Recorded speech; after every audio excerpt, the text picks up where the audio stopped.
Assalamualaikum warahmatullahi wabarakatuh.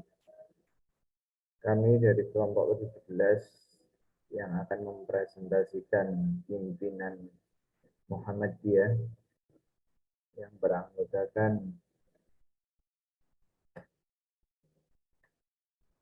nama anggota kelompok yang pertama yaitu Algenda Binahara NIM D100180170. Yang kedua Faris Ahmad D100180178. Yang ketiga Mulsia Novanti D100180181.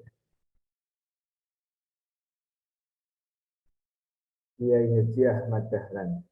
Nama Kiai Haji Ahmad Dahlan kecil adalah Muhammad Darwisi. Ia adalah anak keempat dari 7 bersaudara. Ahmad Dahlan merupakan keturunan ke-12 dari Maulana Malik Ibrahim atau Sunan Gresik. Berikut adalah silsilah tersebut: Maulana Malik Ibrahim, Maulana Ishaq, Maulana Ainul Yatin, Maulana Muhammad Fadlullah, Sunan Prapen, Maulana Sulaiman Ki Ageng Kritik, Jatinom, Benang Jurung Juru Sapisan, Benang Jurung Juru Kapindo, Kiai Ilyas, Kiai Murtaba, Kiai Muhammad Sulaiman, Kiai Haji Abu Bakar, dan Muhammad Darwisi Ahmad Dahlan. Pada saat itu Ahmad Dahlan berumur 15 tahun. Ia pergi melaksanakan ibadah haji, lalu selama 5 tahun ia menetap di Mekah. Masa ini Kiai Haji Ahmad Dahlan memulai interaksi dengan pemikiran membaharui Islam seperti Al-Afghani, Muhammad Abduh, Ibnu Taimiyah atau Rayyid Ridha. Pada tahun 1888 Ahmad Dahlan kembali ke kampung halamannya dan ia bernama asli Muhammad Darwisi berganti nama menjadi Ahmad Dahlan. Ia kembali lagi ke Mekah pada tahun 1903 dan ia tinggal selama 2 tahun. Masa ini ia sempat berguru pada Syekh Ahmad Khatib yang juga merupakan guru dari Kiai Haji Hashim Asy'ari, yaitu menjadi Nahdlatul Ulama. Setelah pulang dari Mekah, Ahmad Dahlan menikah dengan ibunya bernama Siti Waridah. Ini Ahmad Dahlan, yaitu putri dari Kiai Penghulu Haji Fadil. Dari pernikahan ini mereka dianugerahi 6 orang anak, yakni Johanna, Sirat Dahlan, Siti Bushra, Irfan Dahlan, Siti Aisyah, dan Siti Zahra. Selain dengan Siti Walidah, Ahmad Dahlan juga pernah menikah dengan Nyai Abdullah, yaitu Janda Haji Abdullah, Nyai Rum yang merupakan adik dari Kiai Munawwir Rabia, Nyai Aisyah yang merupakan adik Asinan Pengguru Cianjur. Dan dari pernikahan ini Ahmad Dahlan memiliki putri dan Dana. Serta Ahmad Dahlan juga pernah menikah dengan Nyai Yasin Pakualaman di Jakarta pada tahun 1909. Haji Ahmad Dahlan bergabung dengan organisasi Budi Utomo dan di sana ia mengajarkan agama dan pelajaran yang diperlukan anggota. Pelajaran yang terdiri Kiai Haji Ahmad Dahlan berhasil sangat berkenan bagi para anggota Budi Utomo. Lalu mereka menyarankan agar Ahmad Dahlan membuka sekolah yang rapi bernama Muhammadiyah, bergerak di bidang masyarakatan dan pendidikan. Dengan mendirikan organisasi ini, ia berharap dapat memajukan pendidikan dan membangun masyarakat Islam. Ahmad Dahlan mengajarkan Al-Quran dengan terjemah tetap sharing agar masyarakat memahami makna yang ada dalam Al-Quran dan tidak hanya pandai membaca dan melakukannya saja.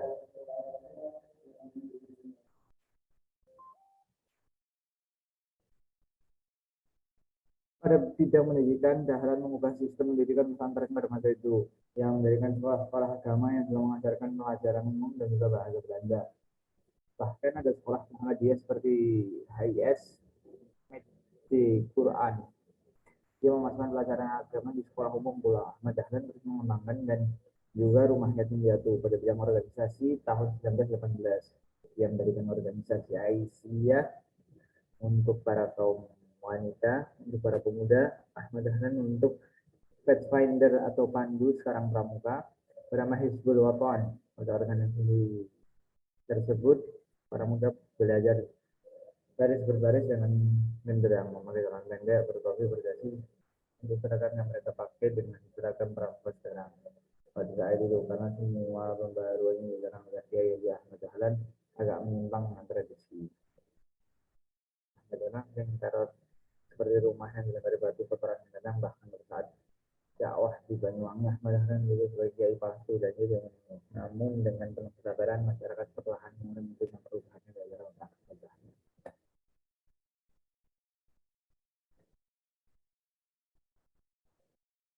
Semua yang dilakukan oleh Kiai Ahmad Dahlan berjuang menunjukkan bahwa Islam adalah agama kemajuan yang dapat mengangkat derajat umat ke taraf yang lebih tinggi. Itu terbukti membawa dampak positif bagi Indonesia yang mayoritas beragama Islam. Pemuda dan orang intelektual banyak yang tertarik dengan metode yang diajarkan oleh Kiai Ahmad Dahlan, sehingga mereka banyak bergabung dengan organisasi Muhammadiyah. Muhammadiyah merupakan organisasi beramal dan jalannya di pembaharuan Kiai Ahmad Dahlan sangat menarik perhatian para pengamat Islam dunia. Bahkan para pengarang dan sarjana dari timur memutuskan sangat menarik perhatian para pengamat Islam dunia.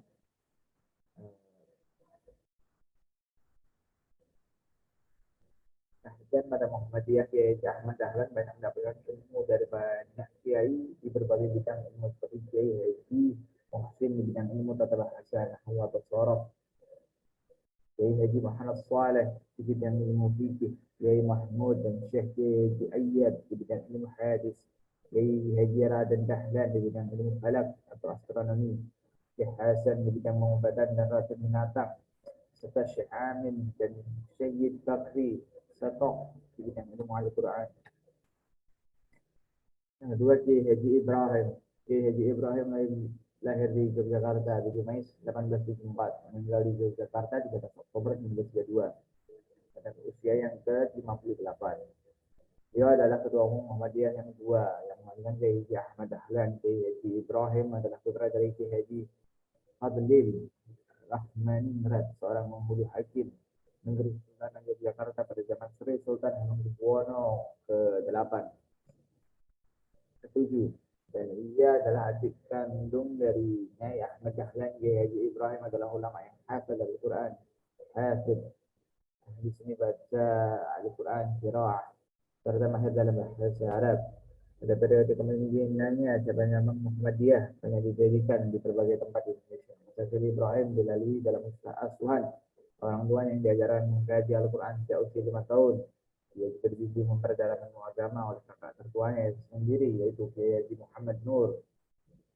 Dia menunaikan ibadah haji pada usia 17 tahun dan jalannya menuntut ilmu di Mekah selama lebih 7-8 tahun. Pada tahun 1902, dia pulang ke tanah air karena ayah menjual di Mesir.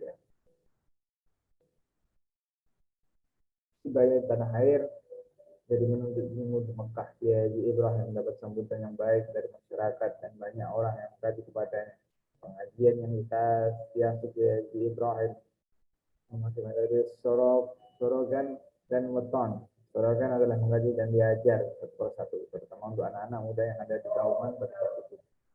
Sedangkan Weton adalah kiai membaca kiai membaca, sedang santri-santri mendengarkan dengan memegang kitabnya masing-masing. Pengajian dilaksanakan setiap hari kecuali hari Jumat dan Selasa. Dalam menerapkan dua macam metode tersebut dipakai waktu yang berbeda, yaitu pada waktu pagi hari mulai 7 sampai jam 9 dengan cara sorogan. Pada waktu sore hari juga asar sampai kurang lebih dari pukul 5 dengan cara weton. Sebelum Kiai Haji Ahmad Dahlan wafat, ia berpesan agar kepemimpinan Muhammadiyah sepeninggalnya diserahkan kepada Kiai Haji Ibrahim. Maula Kiai Haji Ibrahim menyatakan tidak sanggup atas desakan sahabat-sahabatnya. Akhirnya ia bersedia menerimanya. Kepemimpinan dalam Muhammadiyah dia dikukuhkan pada bulan Maret 1923 dalam rapat tahunan anggota Muhammadiyah sebagai Warazikdar Hofstenstur Muhammadiyah India Timur Hejaz 1933-232.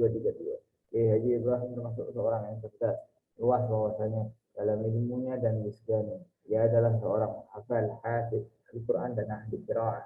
Ini baca Al-Quran dan mahir berbahasa Arab. Sebagai orang Jawa, ia sangat dikagumi oleh banyak orang karena keahlian dan kefasihannya dalam hafalan Al-Quran dan bahasa Arab. Karena orang begitu kagum dan takjub ketika dalam bidang pembukaan khutbah Al-Arsy, khutbah sekarang disebut khutbah Iqah, Kongres Muhammadiyah 19 di Bukit Tinggi, Malar Barat pada tahun 1939, yang menyampaikan dalam bahasa Arab yang fasih.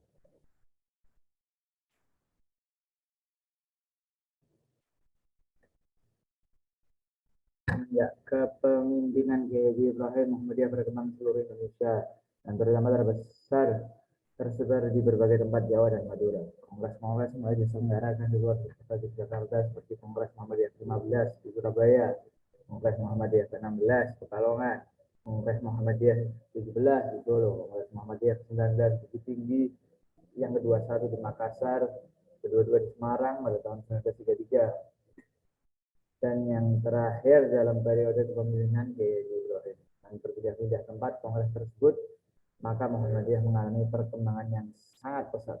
Bahkan cabang-cabang Muhammadiyah telah berdiri hampir di seluruh tanah air di bawah kepemimpinan Kiai Haji Ibrahim. Kita memimpin kaum ibu Muhammadiyah agar rajin beramal dan beribadah melalui sebuah perkumpulan yang diberi nama Az-Zakirat. Perkumpulan Az-Zakirat ini banyak memberikan jasa kepada Muhammadiyah dan Aisyah, misalnya banyak pencarian dana untuk kas Muhammadiyah, Aisyah, PKU, bagian tabligh, bagian Taman Pustaka. Pada periode kepemimpinan Haji Ibrahim telah diselenggarakan 10 kali rapat tahunan Muhammadiyah yang terus-menerus memilihnya sebagai ketua pengurus besar Muhammadiyah. Tahun 26 setelah rapat tahunan Muhammadiyah diganti dengan Kongres Muhammadiyah bertempat di Surabaya sebagai Kongres Muhammadiyah kelima.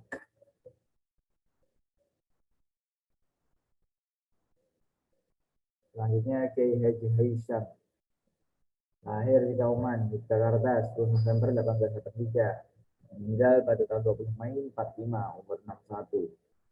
Ketua pengurus besar Muhammadiyah yang ketiga yang memimpin Muhammadiyah selama 3 tahun, dipilih dan dikukuhkan sebagai ketua pengurus besar Muhammadiyah dalam Kongres Muhammadiyah ke-23 di Yogyakarta tahun 34. Murid ia dalam murid langsung dari Kiai Ahmad Dahlan dan Kiai Haji Hasyam, lahir di Kampung Kauman, Yogyakarta tahun 1883.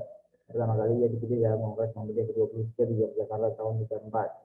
Kemudian dipilih lagi dalam Kongres Muhammadiyah ke-24 Banjarmasin tahun 35. Dan berikutnya tahun yang ke-25 di Batavia tahun 36. Yang paling menonjol dalam ketertiban administrasi dan manajemen organisasinya. Pada periode pemimpinannya, titik perhatian Muhammadiyah lebih banyak diarahkan ke masalah pendidikan dan pengajaran, baik pendidikan agama maupun umum. Hal ini terjadi barangkali karena Hisham pada periode sebelumnya telah menjadi ketua bagian sekolah dalam pengurus besar Muhammadiyah. Pada periode kepemimpinan Hisham ini, Muhammadiyah telah membuka sekolah dasar 3 tahun, Fox School atau sekolah desa, menyamai persyaratan atau kurikulum Fox School Government. Setelah itu dibuka pula Fox School Muhammadiyah di Surabaya dengan mengambil bermunculan Fox School dan Fox School Muhammadiyah di Indonesia, terutama di Jawa. Ketika pemerintah kolonial Belanda membuka Standard School, yaitu sekolah dasar 6 tahun, Muhammadiyah pun mendirikan sekolah semacam dengan itu. Bahkan Muhammadiyah mendirikan Holland Inland School, Medrese Quran, Muhammadiyah untuk menyamai masyarakat Katolik yang telah mendirikan Holland Inland School, Medrese Bible. Kebijaksanaan bisa mengarahkan pada modernisasi sekolah-sekolah Muhammadiyah sehingga selaras dengan kemajuan pendidikan yang dicari oleh sekolah-sekolah yang didirikan pemerintah kolonial. Dia berpikir bahwa masyarakat yang memasukkan kitab suci ke sekolah-sekolah umum tidak perlu harus memasukkan sekolah yang didirikan pemerintah kolonial. Karena Muhammadiyah sendiri telah menjadikan sekolah-sekolah umum yang mutu yang sama dengan sekolah-sekolah pemerintah. Bahkan masih dapat pula dipelihara pendidikan agama bagi putra-putri mereka, walaupun harus memenuhi persyaratan yang berat. Sekolah daerah Muhammadiyah akhirnya banyak yang mendapatkan pengakuan dan kesamaan dengan pemerintah kolonial itu. Terkait perkembangan pendidikan Muhammadiyah yang pesat pada periode Hisham, pada akhir tahun 32, Muhammadiyah sudah memiliki 103 Fox School, 47 Standard School, 69 Holland Inland School, dan 25 National School. Setelah 5 tahun yang menyambung ke Mulu yang tingkat SLTB saat ini. Bagi murid tanaman Fox School atau Standard School kelas 5. Memang sekolah-sekolah Muhammadiyah tersebut lebih banyak pada bahasa Belanda. Pengantar sekolah Muhammadiyah saat itu merupakan salah satu lembaga pendidikan yang benar berbumi untuk menikmati pendidikan sekolah Belanda, Katolik dan juga Protestan. Kiai Haji Mas Mansur lahir tahun 25 tahun Juni 1896 dan meninggalnya 25 April 1946. pada umur 49. Beliau adalah tokoh Islam dan pahlawan Indonesia. Samping aktif dalam bidang tulis menulis, dia juga aktif dalam organisasi. Meskipun aktivitasnya dalam organisasi kita waktunya dalam dunia jurnalistik. Pada tahun 1921, Mas Mansur masuk organisasi Muhammadiyah. Mansur dalam dia membuahkan segar dalam memperkokoh keberadaan Muhammadiyah sebagai organisasi pembaruan. Tangga-tangga yang dilalui Mas Mansur selalu menaiki dengan mantap. Hal ini terlihat dari jenjang dilewatinya, yakni setelah kuat cabang Muhammadiyah Surabaya, kemudian jadi konsul Muhammadiyah wilayah Timur. Tidak dari tangga tersebut, ketika Mas Mansur menjadi ketua pengurus besar Muhammadiyah tahun 1943. Mas Mansur dibutuhkan sebagai ketua pengurus besar Muhammadiyah dan pengurus ke-26 di Jakarta pada bulan Oktober 2007. Pantas dicatat sebelum Mas Mansur terpilih sebagai ketua pengurus besar Muhammadiyah, suasana yang berkembang saat itu tidak puasan anak muda Muhammadiyah terhadap kebijakan pengurus besar Muhammadiyah yang terlalu mengatakan pendidikan. Itu persoalan setelah Muhammadiyah tapi merupakan bidang tablik. Angkatan muda Muhammadiyah saat itu berpendapat bahwa pengurus besar Muhammadiyah hanya dikuasai oleh 3 tokoh tua, Dewi Hisham, Dewi Mukhtar, Dewi Suda, Ketua Majelis PKO, dua pertama kritis ketika dalam Kongres Muhammadiyah di Jakarta tahun 37, tanda Muhammadiyah lebih banyak memberikan suara kepada 3 tokoh tua tersebut. Kelompok muda di lingkungan Muhammadiyah semakin kecewa, namun setelah terjadi dialog, 3 tokoh tersebut akan mengundurkan diri setelah mereka mundur melewat hasil musyawarah. Ki Bagus Hadikusumo diusulkan untuk menjadi ketua pengurus Muhammadiyah, namun ia menolak. Kiai Hedi juga menolak. Dari itu untuk menjadi ketua pengurus besar Muhammadiyah, perhatian pun diarahkan kepada Mas Mansur. Pada mulanya Mas Mansur menolak, tapi melalui dialog panjang ia bersedia menjadi ketua pengurus besar Muhammadiyah.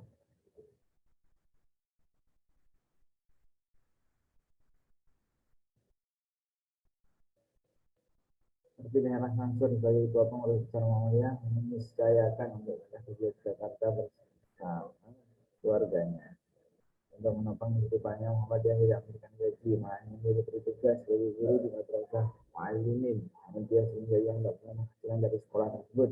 Pengurus besar Muhammadiyah selalu akan tepat pada waktunya. Demikian juga dengan orang Muhammadiyah di daerah-daerah. Berbeda dari mengurus besar Muhammadiyah sebelumnya yang seringkali menyelesaikan persoalan Muhammadiyah di rumahnya masing-masing. Mas Mansur selalu menekankan bahwa kebiasaan seperti itu tidak baik. Bagi disiplin organisasi karena pengurus besar Muhammadiyah adalah memiliki kantor sendiri serta segenap karyawan dan perlengkapannya, namun ia tetap bersedia untuk menerima silaturahmi para tamu Muhammadiyah. Jadi daerah-daerah itu di rumahnya urusan yang tidak terkait dengan Muhammadiyah. Turunan dan dari dengan kebijaksanaan dari ikut langkah Muhammadiyah tahun 1949. Ada 12 langkah yang dicanangkan. Dan itu Mas Mansur juga banyak membuat gebrakan Islam politik saat itu.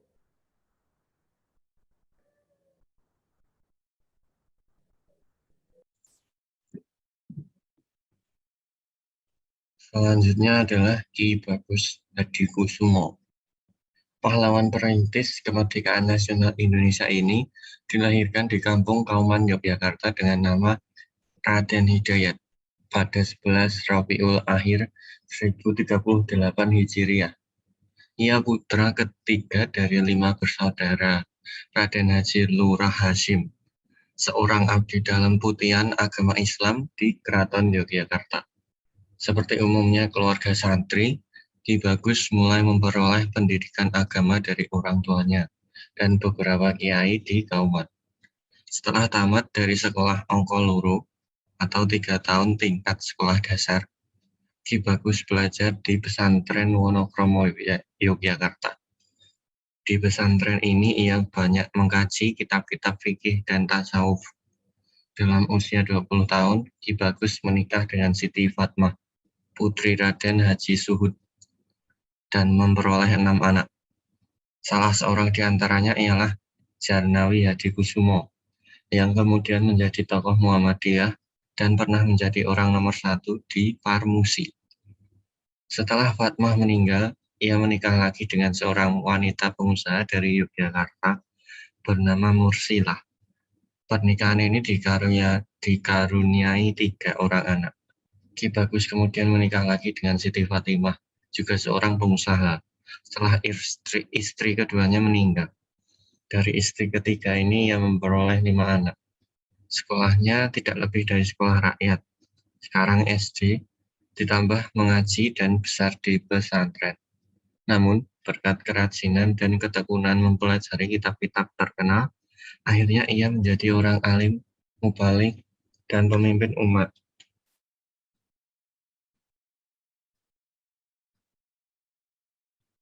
Ia merupakan pemimpin Muhammadiyah yang besar andilnya dalam penyusunan Mukadimah UUD 1945.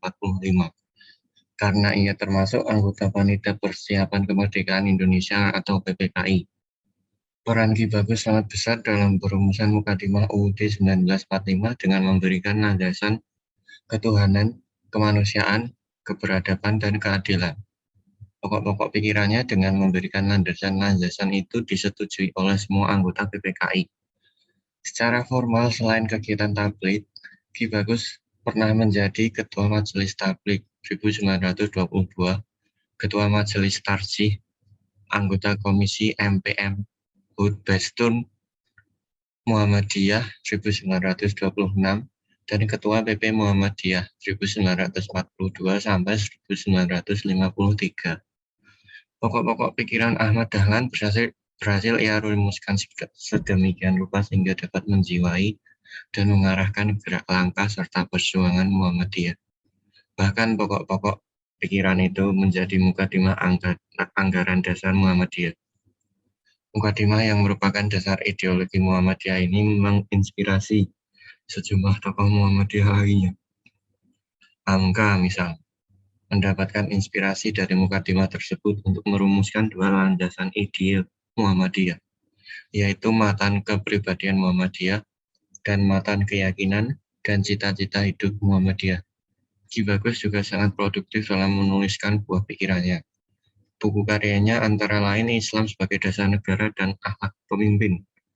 Karya-karyanya yang lain yaitu Risalah Katresnan Jati 1935, Pustaka Hadi 1936, Pustaka Islam 1940, Pustaka Ihsan 1941, dan Pustaka Iman 1954. Dari buku-buku karyanya tersebut tercermin komitmennya terhadap etika dan bahkan juga syariat Islam. Dari komitmen tersebut, Ki Bagus adalah termasuk seorang tokoh yang memiliki kecenderungan kuat dalam pelembagaan Islam. Bagi Ki Bagus, pelembagaan Islam menjadi sangat penting untuk alasan-alasan ideologis, politis, dan juga intelektual. Ini nampak dalam upayanya memperkokoh eksistensi hukum Islam di Indonesia ketika ia dan beberapa ulama lainnya terlibat dalam sebuah kepanitiaan yang bertugas memperbaiki peradilan agama atau Prestaraden Komisi. Hasil penting sidang-sidang komisi ini ialah kesepakatan untuk memberlakukan hukum Islam. Akan tetapi Ki Bagus dikecewakan oleh sikap politik pemerintahan kolonial yang didukung oleh para ahli hukum adat yang membatalkan seluruh putusan penting tentang diberlakukannya hukum Islam untuk kemudian diganti dengan hukum adat melalui penetapan Ordonansi 1931. Kekecewaannya itu ia ungkap kembali saat menyampaikan pidato di depan sidang BPU PKI. Munculnya Ki Bagus Hadikusumo sebagai Ketua PP Muhammadiyah adalah pada saat terjadi pergolakan politik internasional, yaitu pecahnya Perang Dunia II. Kendati Ki Agus Hadikusumo menyatakan ketidaksediaannya sebagai Wakil Ketua PP Muhammadiyah ketika diminta oleh Mas Mansur pada Kongres ke-26 tahun 1937 di Yogyakarta, ia tetap tidak bisa mengelak memenuhi panggilan tugas yang untuk menjadi Ketua PP Muhammadiyah ketika Mas Mansur dipaksa menjadi anggota pengurus pusat Tenaga Rakyat atau Putra di Jakarta pada tahun 1942. Apalagi dalam situasi di bawah penjajahan Jepang, Muhammadiyah memerlukan tokoh kuat dan patriotik. Ki Bagus Hadikusumo berani menentang perintah pimpinan tentara Dai Nippon yang terkenal ganas dan kejam untuk memerintahkan umat Islam dan warga Muhammadiyah melakukan upacara kebaktian tiap pagi sebagai penghormatan kepada Dewa Matahari. Ki Bagus Hadikusumo menjadi Ketua Pengurus Besar Muhammadiyah selama 11 tahun, 1942 sampai 1953 dan wafat pada usia 64 tahun. Pemerintah Republik Indonesia menetapkannya sebagai pahlawan perintis kemerdekaan nasional Indonesia. Sekian presentasi dari kelompok kami. Apabila ada salah kata, kami mohon maaf. Bila taufik wal hidayah, wassalamualaikum warahmatullahi wabarakatuh.